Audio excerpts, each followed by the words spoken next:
وقال الذي اشتراه من مصر، کہا اس شخص نے جس نے خرید لیا حضرت کو مصر سے، لامرأته اپنی بیوی سے، اکرمی مثواہ، عزت کی جگہ دے دو اس کو، بڑا نیک لڑکا معلوم ہو رہا ہے۔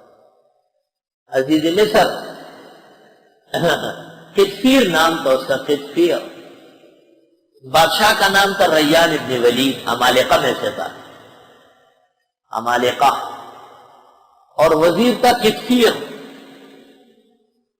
اس نے خرید لیا، بس پیسے بہت دے دیے، کہتے 10 تول سونا دیا، 1 تول یوسف۔ جب ایک طرف سونا ڈال رہے تھے اور دوسری طرف حضرت یوسف، تو حضرت یوسف کی آنکھوں سے آنکھ سے گر گیا۔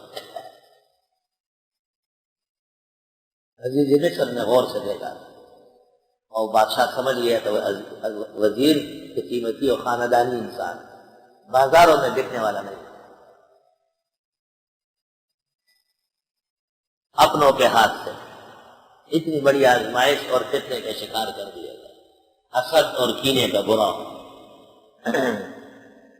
کہا اس شخص نے جس نے خریدا بازار مصر سے اپنی بیوی سے، بیوی کا نام تھا راحیل، راحیل یا راحیل نام تھا، اور زلیخا کہلاتی تھی۔ زلیخا کے معنی خوبصورت، سرمخی، اسرس بھی نواڑا سلما موت کیا، زلیخا کے معنی خوب موٹی تازی گوری چکی خوبصورت، جس کا چہرہ تل رہا ہو۔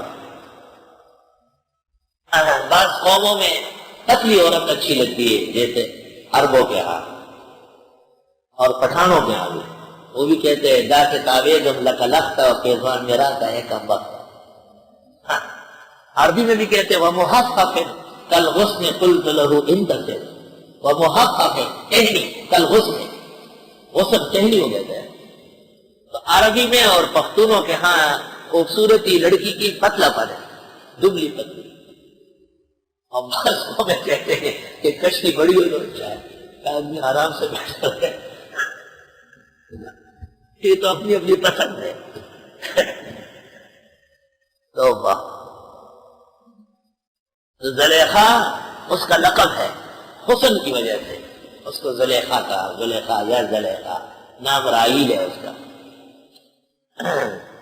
کہا عزیز مصر نے جس نے خریدا حضرت کو بازار مصر سے اپنی بیوی راحیل سے، زلیخا سے، سرمخی سے، ہوئے اکرمی مثواہ، عزت کی جگہ دے، عسیٰ ان ینفعنا، ہو سکتے ہمیں فائدہ دے، او نتخذہ ولدا، یا بنا دے اس کو بیٹا۔ عبداللہ ابن مسعود رضی اللہ تعالیٰ عنہ سے قرطبی میں منقول ہے، ثلاثۃ من فرسان العقل، 3 آدمی عقل کے بادشاہ ثابت ہوئے۔ ایک عزیز مصر جس نے یوسف علیہ السلام کو دیکھ کر بیوی کو کہا عزت کرنا، عام آدمی نہیں۔ دوسری وہ شعیب کی بیٹی جنہوں نے موسیٰ کو دیکھ کہا یا بت تاجر ہو، اب بازار اسی کو رکھ لے کام پہ، ان خیر من استاجرت القوی الامین، اس سے زیادہ توانا اور دیانتدار نہیں ملے گا۔ اس خاتون کی نگاہ پر بھی آفرین ہے، سیفورا جس کو سفورا بھی کہتے ہیں۔ اور تیسرے ابوبکر صدیق جنہوں نے اپنے بعد حضرت عمر کا انتخاب کیا۔ یہ 3 آدمی عقل کے بادشاہ مانے گئے۔ عزیز مصر جس نے حضرت یوسف علیہ السلام کا جمال آرا دیکھ کر کے گھر والی کو تاکید کی کہ اس کو عام غلام نہ سمجھنا، یہ بہت معزز آدمی ہے، بہت خیال رکھنا۔ عام طور پر یہ گھر کی جو عورتیں ہوتی ہے یہ بڑی بے عزتی کرتی ہے خدام کی اور نوکروں کی۔ سیٹھ صاحب تو بااخلاق باکردار ہوتا ہے، لیکن شیطانی بڑی شیطانی ہوتی ہے، اس کی باتیں چلانا، وہ اپنے آپ کو سمجھتی کہ آسمان میں نے بنایا ہے، شرم نہیں آتی، تو بھی کسی کی نوکرانی بن سکتی ہے، تجھ سے بھی ایسے پیدا ہو سکتے ہیں جو لوگوں کے ہاتھ گھروں کے اندر برتن دھو رہے۔ بنو امیہ کے بادشاہوں کے شہزادے جہاں مسجد بغداد کی سیڑھیوں میں بھیک مانگتے ہوئے دیکھے گئے، میں تاریخ میں 10 صفحات پیش کروں گا۔ بنو امیہ کے شہزادے جو سونے کے کڑاہوں سے چلتے تھے، وہ بغداد کی جامع مسجد میں سیڑھیوں پہ کھڑے ہو کے بھیک مانگتے۔ دنیا کی گردش سے ڈرنا اور ظلم کبھی نہ کرنا، نوکرانیوں کے ساتھ اور نوکروں کے ساتھ اچھا سلوک کرنا. حدیث شریف میں ہے بدترین انسان ہے خود روزہ نہیں رکھتا ہے اور اپنے نوکر کو تنگ کرتا ہے. فرمایا بہترین مومن روزہ دار وہ ہے جو اپنے نوکر کے ساتھ ترتیب کر لے کہ آج کم کام کر لو، کوئی بات نہیں، آپ کا روزہ کوئی بات نہیں، جو آسانی سے کر سکے وہی ٹھیک ہے. اب بدخلق آدمی ذرا ذرا سے نمک اور مرچ پر اس کی ایسی کی تیسی کر لیتا ہے. قرآن پاک اس سے نہیں سناتا، عبرت چکاتا ہے، مواعظ اور پند دیتا ہے کہ زندگی سیکھ لو، کردار سیکھ لو. حضرت مصر نے کام کی بات کہی تو قرآن نے اس کو ذکر کیا، حالانکہ وہ اس وقت مسلمان نہیں تھا ان با اخلاق تھا. اس نے حضرت یوسف کو دیکھ کر کہا اکرمی مسوا، وہ عزت کی جگہ میں رکھ اس کو، عسى ينفعنا، امید ہے کہ یہ ہمیں کچھ فائدہ دے، او نتخذہ ولدا، یا ہم اس کو بیٹا ہی بنا لیں، اولاد ہے ہی نہیں. وَكَذَلِكَ مَكَّنَّا لِيُوسُفَ فِي الْأَرْضِ، اسی طرح ہم نے جگہ دی حضرت یوسف کو زمین مصر میں، عزیز مصر کے گھر میں شہزادے کی طرح پلنے لگا. وَلِنُعَلِّمَهُ مِنْ تَأْوِيلِ الْأَحَادِيثِ، اور تاکہ سکھا دے ان کو خوابوں کی تعبیرات یا علم اور باتوں کے ٹھکانے. واللہ غالب علی امرہ، اور اللہ غالب ہے اپنے کاموں پہ، جو چاہے کر کے دکھائے.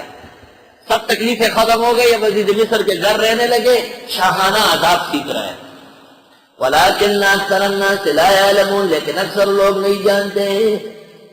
وَلَمَّا بَلَغَ أَشُدَّهُ، جس وقت حضرت پہنچنے لگے اپنی جوانی کو، آتَيْنَاهُ حُكْمًا وَعِلْمًا، ہم نے دے دی ان کو قوت عقل اور علم. اللہ اللہ. وَكَذَلِكَ نَجْزِي الْمُحْسِنِينَ، اسی طرح بدلہ دیتے نیکوکاروں کو. اب حضرت یوسف جوان ہو گئے، کمال عقل کمال علم سے آراستہ ہے، سبحان اللہ. بہت حسین جمیل تھے حضرت یوسف کے، حسن تو ضرب المثل ہے کائنات کے اندر، تمام مذاہب میں یوسف حسین معروف ہے. وَرَاوَدَتْهُ الَّتِي هُوَ فِي بَيْتِهَا، پھسلانے لگی ان کو وہ عورت کے حضرت ان کے گھر میں تھے. اوہو، کیا قرآن معجزات بیان کرتا ہے. عورت وہ جس کے گھر میں حضرت ہے، تو گھر تو عورت کا ہے، حضرت تو بے بس ہے. عن نفسہ، حضرت کے نفس کے بارے میں وہ چال چلن لگانے لگی. کبھی کہتی ہے تیرے سر بہت خوبصورت ہے، آپ نے فرمایا تب جب یہ قیامت میں بلند رہے. پھر کہنے لگی تیری آنکھیں بڑی اچھی ہے، آپ نے فرمایا تب جب خدا کے دیدار سے محروم نہ ہو. تیرا چہرہ بہت پیارا ہے، حضرت نے کہا یہ تب جب کہ قیامت کے شعلوں سے بچ سکے اور قیامت کی شرمندگی سے بچ سکے. اسی طرح وہ ایک ایک عضو کا نام لیتی تھی، چال بازی کر رہی تھی. وَغَلَّقَتِ الْأَبْوَابَ، اور دروازے بند کر دیے. وَقَالَتْ هَيْتَ لَكَ، اور کہنے لگی زر کوا کھانا،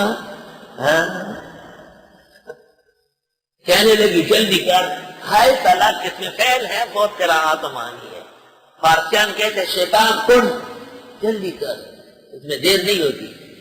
وقالت ہائت لک، یعنی تعجل، عرب کہتے تعجل، اسرع، جلدی کر. قال معاذ اللہ، حضرت نے فرمایا اللہ کی پناہ. کیسے نبوت کی شان ہے، ہر ایک نبی بن سکتا ہے. شان دیکھو، جوانی. زلیخا کا پہلے معنی کیا خوبصورت، خوبصورتی کا پیکر، چاند کی طرح اس کا چہرہ مکڑا ہوا چمک رہا ہے. نام اس کا زلیخا رکھا گیا ہے، اور عزیز مصر کی اہلیہ ہے. اور ایک غلام کو وہ کہہ رہی کہ آؤ، حضرت نے کہا معاذ اللہ، خدا کی پناہ، میں کب یہ کام کر سکتا. خبردار، اللہ قرآن میں یہ قصہ پیش کر رہا ہے تاکہ لوگ اپنی عصمت کو بچانا سیکھیں، لوگ گناہوں سے بچنے کا جذبہ اور غیرت پیدا کریں.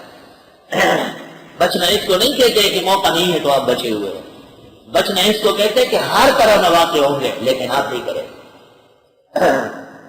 قال معاذ اللہ، اللہ اللہ اسی جملے میں ساتھ دے دیا، اللہ کی پناہ، میں خدا سے پناہ مانگتا ہوں تیرے شرارت اور گناہ سے. انہو ربی، بے شک وہ میرے رب ہے.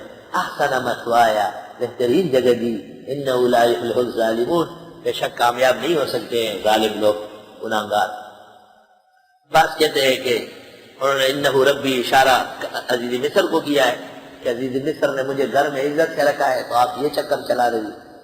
وَلَقَدْ هَمَّتْ بِهِ اور یقیناً ارادہ کر گئی وہ عورت اس کے بارے میں. وَهَمَّ بِهَا اور ارادہ کر لیتے حضرت بھی لولا ارآ برہان ربہ اگر نہ دیکھتے دلیل رب کی. کیا دلیل دیکھی؟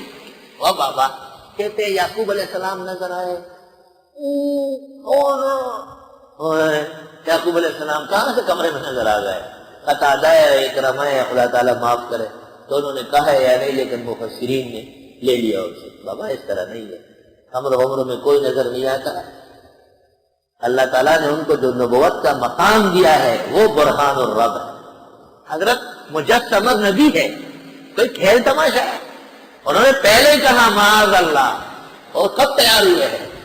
اللہ ان کی عصمت بیان کرتے ہیں کہ جیسی عورت گناہ کا ارادہ کر گئی اگر حضرت عام بشر ہوتے تو آپ بھی کر لیتے, لیکن عام بشر نے نبی ہے رعا برہان ربہ خدا کی بڑی دلیل ان کے ساتھ تھی اور وہ مقام نبوت. الحمدللہ. تو یہ تفسیر یاد رکھو, اسی پر رہو مرو میری نجات ہو جائے گی انشاءاللہ. مفسرین نے جو کچھ کہا ہے سر آنکھوں پر, لیکن میں معذرت خواہ ہوں, ہم انبیاء کو کہیں اور حیّن میتن دیکھنے کے قائل نہیں. اور یہ مسئلہ کمزور ہے. خوارق کے عادات کرامات ہو سکتی ہے لیکن یہ تواتر کے خلاف ہے. توارث و تواتر یہ ہے کہ نبی نبوت کے مقام سے بچتا ہے. اور وہ جو کنویں میں ڈوبنے سے بچ گئے وہ کس نے بچایا؟ اور وہ مصر کے بازار میں جو اتنی بڑی عزت ہو گئی ہے غلام ہونے کے باوجود وہ کس نے دیا ہے؟ کون انگلیاں اشارے کر رہا تھا کہ ہاں ایسا نہیں کرنا؟ كَذَلِكَ لِنَصْرِفَ عَنْهُ السُّوءَ وَالْفَحْشَاءَ اسی طرح تاکہ پھیر دے ہم اس سے برائی اور بے حیائی. إِنَّهُ مِنْ عِبَادِنَا الْمُخْلَصِينَ بے شک وہ ہمارے چنے ہوئے بندوں میں سے تھے. وہ اللہ فرماتے وہ ہمارے برگزیدہ بندوں میں سے تھے, اس لیے بچ گئے. یہ کہتے یعقوب علیہ السلام نظر آئے اور وہ انگلیاں دانتوں میں چبا رہے تھے کہ بیٹے یہ کام نہ کرنا. نظر آ رہے تھے تو گود میں لے کے نہیں جا رہے اپنے گھر. ہاں مخاطی بات ہے. مفسرین خدا نے یہ رہنے تو سے لکھی لڑل تپل لڑل تپل. اللہ فرماتے پہلے ہی کہہ دیا کہ وہ چیز تو کہتے کہ نہیں ہوگا یہ کام. معاذ اللہ, وہاں کون نظر آیا ہے؟ فرمایا ظالم اور فاسق کامیاب نہیں ہو سکتا. میں ظالم فاسق نہیں, میں نبی ہوں تکوینی ابھی. اور وَلَقَدْ هَمَّتْ بِهِ اور عورت نے ارادہ کر لیا. مفسرین نے بڑے مزے لیے کہ اس نے کپڑے اتارے اور حضرت سے بھی کہا کہ آپ بھی اتارے, اور پھر اس نے ایک بت پر جو ہے نا پردہ ڈالا. یوسف علیہ السلام نے پوچھا یہ کیا کر رہی ہے؟ اس نے کہا اس سے شرم آتی ہے, میرا بت ہے میں اس کو پوجتی ہوں. تو حضرت نے کہا میرا خدا تو ہر جگہ ہے, میں کیوں اس کو ناراض کروں؟ یہ قدرے بات تھی لیکن یہ کھولنا بولنا کہیں نہیں ہے, سب غلط بات ہے. اس طرح پڑھا کرو وَلَقَدْ هَمَّتْ بِهِ, یہاں وقف کرو اور پھر پڑھو وَهَمَّ بِهَا لَوْلَا رَأَىٰ بُرْهَانَ رَبِّهِ. اور حضرت ارادہ کر لیتے اس بارے میں اگر برہان رب نہ دیکھتے. برہان الرب سے مراد نبوت کا مقام ہے. برہان الرب سے مراد مقتضائے عصمت انبیاء ہے. وَاسْتَبَقَ الْبَابَ دونوں دوڑ پڑے دروازے کی طرف. حضرت نکل رہے ہیں نا, باندھ رہے ہیں. وَقَدَّتْ قَمِيصَهُ مِن دُبُرٍ پھاڑ دیا اس نے حضرت کی قمیص کو پیچھے سے. وَأَلْفَيَا سَيِّدَهَا پایا دونوں نے اس کے خاون کو لَدَى الْبَابِ دروازے کے پاس. یوسف علیہ السلام نکلے اور یہ دروازے پر گئی اور یوسف علیہ السلام کی قمیص اس کے ہاتھ میں وہ پھٹ گئی. قمیص پھٹ گئی لیکن یوسف کی عصمت رہ گئی. الحمدللہ. قمیص سے بہت ہو سکتی ہے لیکن جامع نبوت اللہ نے بچایا. ادھر سے عزیز مصر آ رہا ہے کر کا سامان وامان لے کے. یہ کیا ہے؟ وہ دوڑ رہا ہے, یہ دوڑ رہی ہے. خزیمت تک گرا گئی. میں افسران مدد ٹھیک ہے. قالت کہنے لگی اوہ کتنی چالاک, ما جزاء من اراد باہلک سوءا کیا سزا ہونا چاہیے جو ارادہ کرے تیرے گھر والوں کے بارے میں برا. لا سچولے اس نے مجھے چھیڑا ہے. الا ان یسجنا مگر یہ کہ جیل کیا جائے اور عذاب علیم اور کوئی دردناک عذاب. اس نے مجھے تنگ کیا ہے. قال حضرت نے فرمایا ہی راودتنی عن نفسی کسی نے مجھے پسلائے ہیں میرے جی سے، یہ محاورہ ہے۔ وَشَهِدَ شَاهِدٌ مِّنْ أَهْلِهَا، گواہی دے دیے گواہ نے اس کے گھر والوں میں سے۔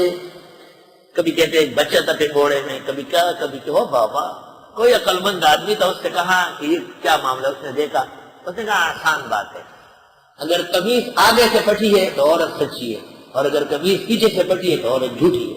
یہ شرارت کر رہی کہ وہ بھاگ رہا تھا، اس لیے تو پیچھے سے قمیص پھٹ گئی۔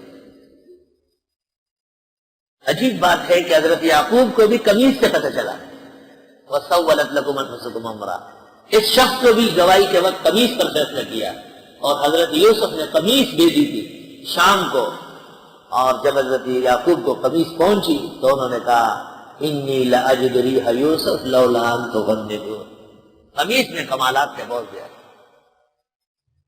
وشہد شاہد من اہلہا، گواہی دے دیے گواہ نے اس کے گھر والوں میں سے، ان کان قمیصہ قد من قبل، اگر ہو قمیص پھٹی ہوئی آگے سے، فصدقت، پس یہ عورت سچی ہوگی، وہو من الکاذبین، وہ حضرت جھوٹوں میں سے ہوں گے۔ وَإِن كَانَ قَمِيصُهُ قُدَّ مِن دُبُرٍ، اور اگر ہے قمیص پھٹی ہوئی پیچھے سے، فَكَذَّبَتْ، پس عورت جھوٹی ہے، وَهُوَ مِنَ الصَّادِقِينَ، اور حضرت سچوں میں سے ہے۔ فَلَمَّا رَأَىٰ قَمِيصَهُ قُدَّ مِن دُبُرٍ، جس وقت دیکھا کہ قمیص حضرت کی پھٹی ہوئی پیچھے سے،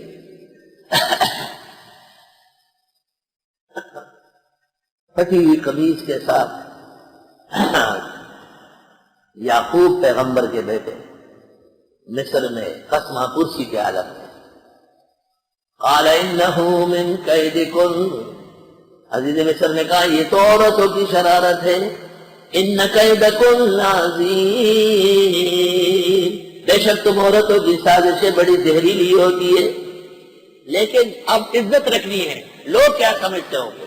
یوسف وَرِضَانَ هَذَا، یوسف آپ بیان نہ کریں یہ بات، چھوڑے اسے، توبہ توبہ۔ حضرت سے کہا بس آپ چپ ہو جائے، مجھے پتہ چل گیا کہ یہ جھوٹی ہے اور یہ شرارتی ہے۔